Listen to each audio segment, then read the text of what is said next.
Turn the TV off.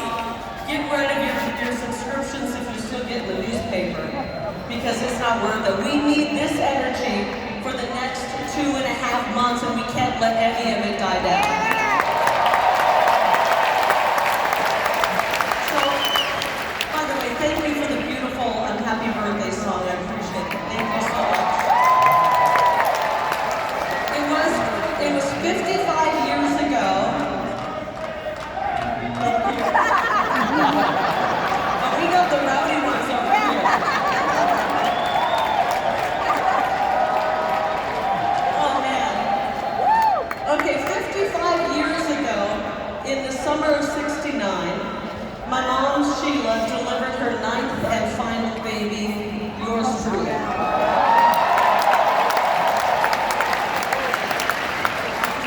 I wish that my mom and my dad were alive right now to see this. I really do. My mom was a nurse. My dad was a very successful head football coach.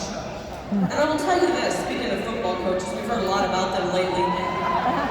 Coach Larry Lake supplied the young men that he was coaching with helmets and shoulder pads. Unlike this assistant coach, Tim Walls, who supplied his young men with tampons and medicine pads.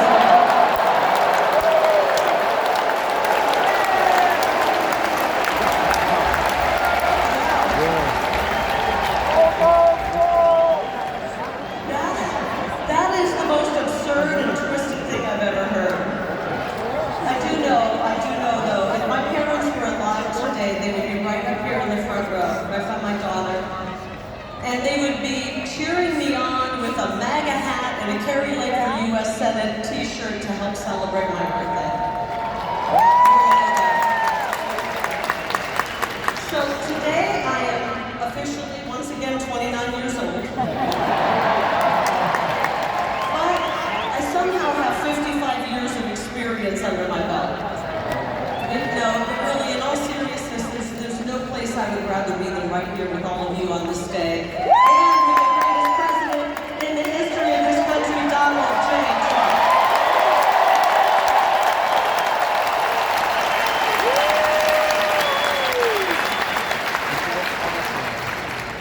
I'm worried we're going to wear out our energy. We got to save some of this because the man you're here to see is coming up next.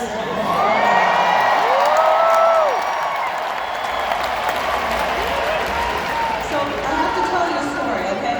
This is actually the second birthday that I have spent with President Trump. On this day 3 years ago, I spent my 52nd birthday in New York City. Now, of course, I've met President Trump before. In my previous life, when I was working in the news, I had the privilege of interviewing President Trump when I was one of the last remaining fair and honest journalists. But this time, a few years ago, I got to connect with him for the first time in my new life in politics, and it was an experience I'll never forget. I was at Trump Tower. I took that famous golden escalator up.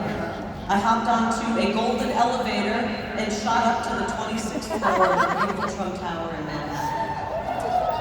And as I was looking out on that skyline, much of which, contrary to a well-known politician who said you didn't build that, Donald Trump had indeed built that. A big part of the skyline of New York. And I thought to myself, so is this what Frank Sinatra sang about in New York, New York? This was Trump Tower, this was New York City. If we could make it there, you can make it anywhere. Jeff and I were there. We were led into his office, and behind a large, beautiful desk sat a larger-than-life Donald J. Trump. He welcomed us, and immediately we launched into a recap, and he remembered a recap of a Turning Point event that we both attended about a month earlier. He talked about the huge, loud, incredible, warm applause that I had received when he called out my name from you, the people of Arizona. And he said to me, I'll never forget it. He said, Carrie, that wasn't a poll that you hire a pollster to do. That was a real poll. That was the people telling me who they support. Right?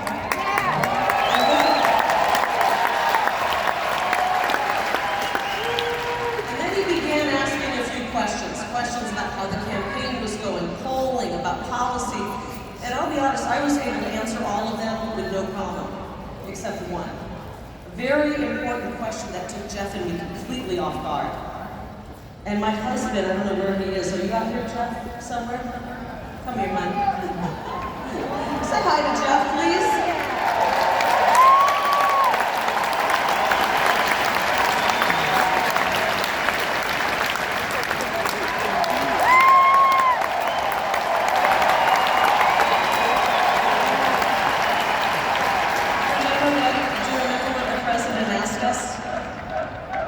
He asked us how long we've been married.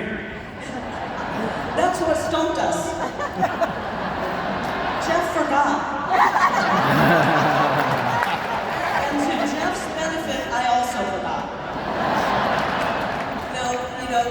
We turned to each other and we started counting and doing the math, and we came up with the figure 23 years. So we'll never get that wrong again, will we? I love you.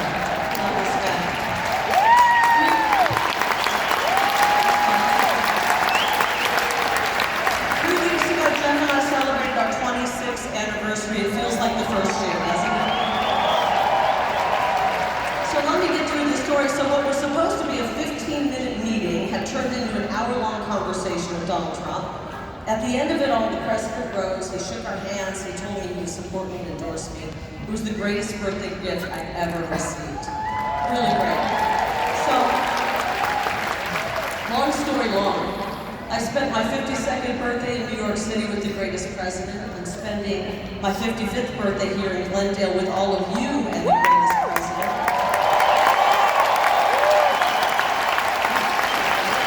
In Arizona, I look forward to spending my 56th birthday in Washington, D.C. with the greatest president representing you.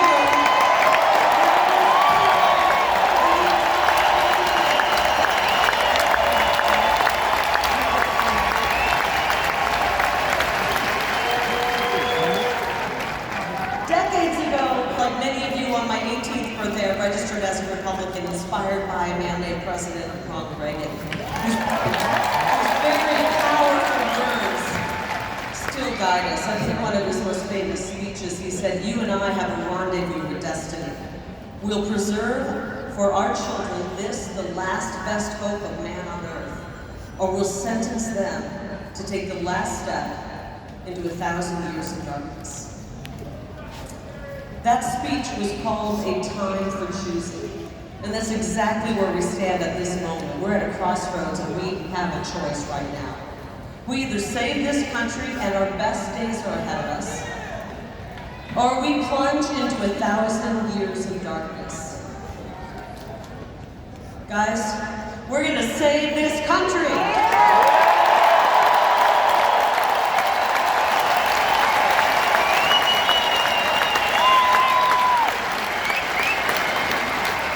Ronald Reagan spoke those words on behalf, did you know this? He spoke those words on behalf of Arizona's favorite son, Senator Barry Goldwater, a man whose Senate seat I would be honored to fill. I really would. The media, back then the media called him extreme, the media called Reagan extreme, they called Trump extreme, they call me extreme, and they call each and every one of you extreme.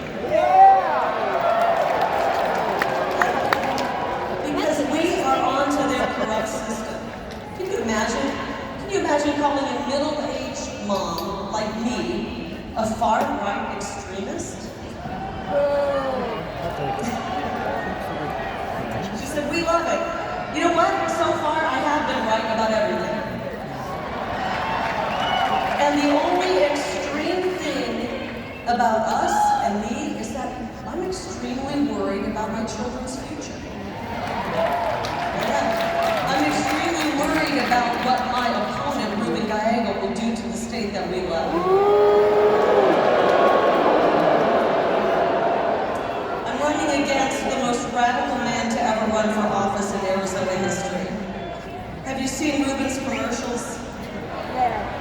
Honestly, they should come with a laugh track because they are an absolute joke.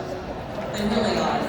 For a decade in Congress, this man was a card-carrying member of the Progressive Caucus A man actually to the left of Bernie Sanders and to the left of the squad.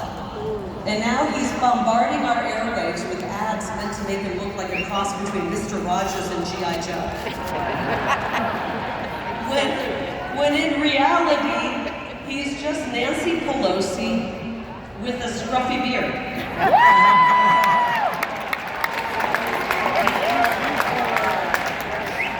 Now guys, if you don't mind it, I'm about to lay out some hard truths about my opponent, Ruben Gallego. And I'm not telling you this to be mean, I'm really not. I'm telling you this because people have got to know before they vote who this guy is. His ads leave out a whole lot of despicable treatment of women. His ads don't tell you that about the time that he harassed and threatened a 20-year-old female intern. When she complained about it, she was fired. His ads don't tell you about the fact that his fellow Democrats down at the state legislature gave him the nickname the Troll because of how creepy and degrading he was with women. And his ads don't tell you about the time he told a Latina woman that because she was a Republican, she wasn't a real Latina. Can I hear it for our incredible conservative Latina women?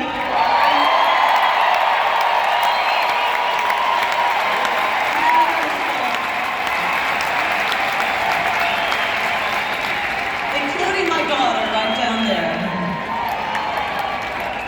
His ads don't tell you, frankly, about the most unforgivable act against a woman. When he walked out on his pregnant wife, when she was 9 months pregnant, days before she delivered their firstborn child, he served her papers and he ran off to sleep with a DC lobbyist.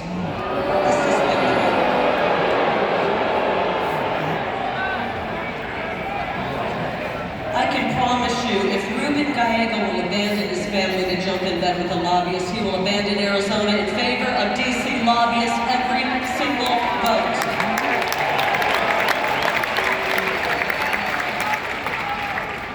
If his treatment of women isn't enough to keep him out of the U.S. Senate, then his voting record ought to be.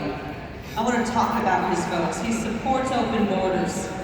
He told donors, this is actually shocking, he told donors when it comes to the border, it's not his expertise. He called the border wall, which is keeping us safe in some areas, dumb and stupid. And he voted against the SAVE Act. That means he wants millions of illegals to vote in this upcoming November election.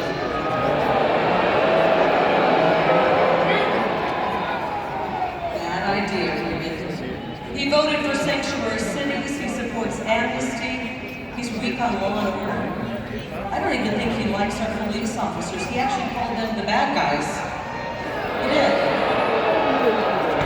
The direct quote, in case the media wants to, fact check me, he said the bad guys are the ones behind the police line. How dare you, Ruben? How dare you? He marched and defunded the police rallies, and then he threatened ICE agents. He's weak on the economy. He voted for legislation that resulted in this 40-year high inflation. That's why we can't afford anything. And when it came to the very short period of time that he worked in the private sector, he was a director for a bank that built immigrant families out of their life savings. In another company he worked for, under federal investigation during Ruben's time for Medicare fraud. Guys, I'm telling you all this because the fake news media won't cover him. Let me tell you, if I had one of those digs against me, they would be all up, all over it, and they won't cover it. If Ruben Gallego is willing to defraud Medicare, he's willing to cut Medicare. He ripped off our seniors before, he will do it again. I want you to know when it comes to Medicare and Social Security, our seniors paid into it, and they lived up to their end of the deal. Uncle Sam needs to live up to his end of the deal.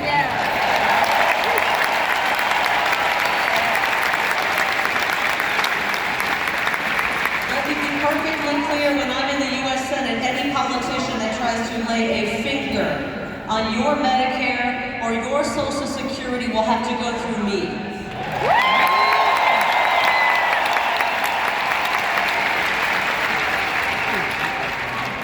And worse yet, they're gonna have to go through President Trump, and that guy's crazy.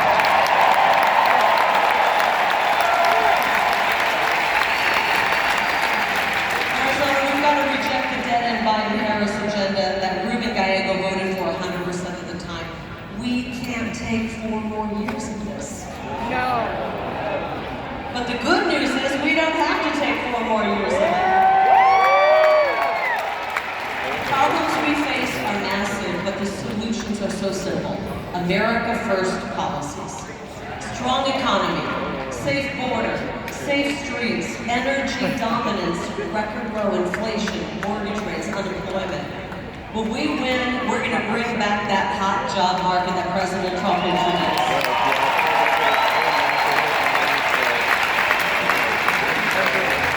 Frankly, the only people I want to see out of a job are the human smugglers, the drug smugglers, the child traffickers, the cartels, and I'd like to see the propagandists in the media on the unemployment rate.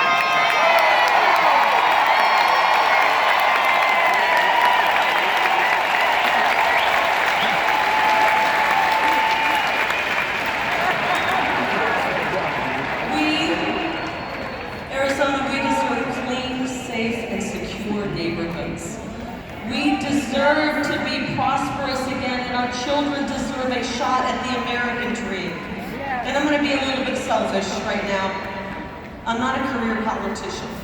I'm a mother of 2 beautiful children. My son is 19. Here, let's hear it for our boys.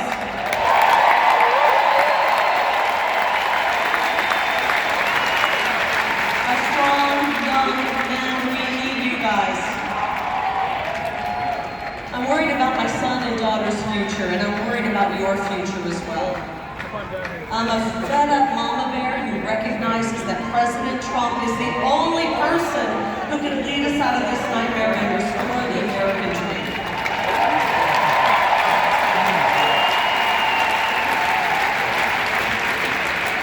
And that's why we elected him in 2016 and in 2020.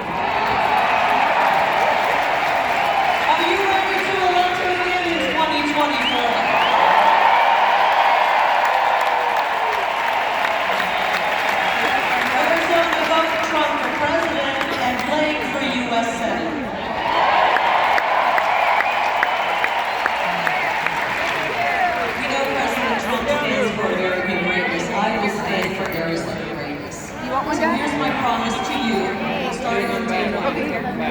I will work with President Trump to secure the border and finish the wall.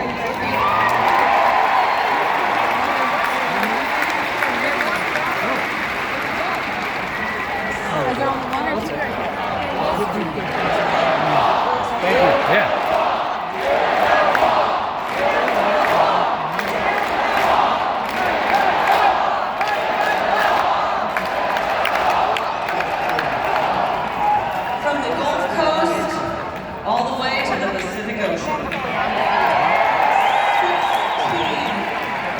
16 million people have poured across the border during the Biden invasion. In order to save our homeland, we got to send them back to their homeland. We will begin the largest repatriation operation this world has ever seen.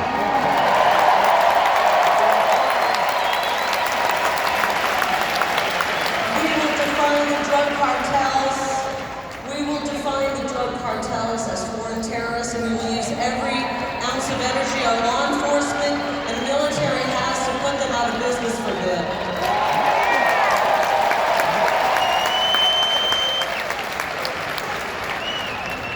That's how we end human smuggling.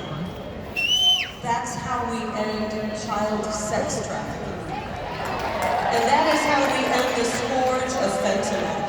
The #1 cause of death right now for our young people is fentanyl poisoning. Too many sons and daughters and sisters and brothers and loved ones being wiped out by these cheap counterfeit poisons like that.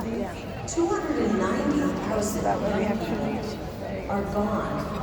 Under borders are Kamala Harris. We have to. What I have.